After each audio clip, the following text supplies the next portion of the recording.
बिस्मिल्लाहिर्रहमानिर्रहीम। अस्सलाम वालेकुम नाजरीन, आज हम आपको दिखाएंगे कि ट्यूबवेल की यानी बोर की सफाई कैसे की जाती है कंप्रेसर।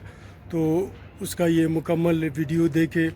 अगर आपने हमारे चैनल को सब्सक्राइब नहीं किया तो हमारे चैनल को सब्सक्राइब करें और साथ में बेल आइकन को क्लिक करें।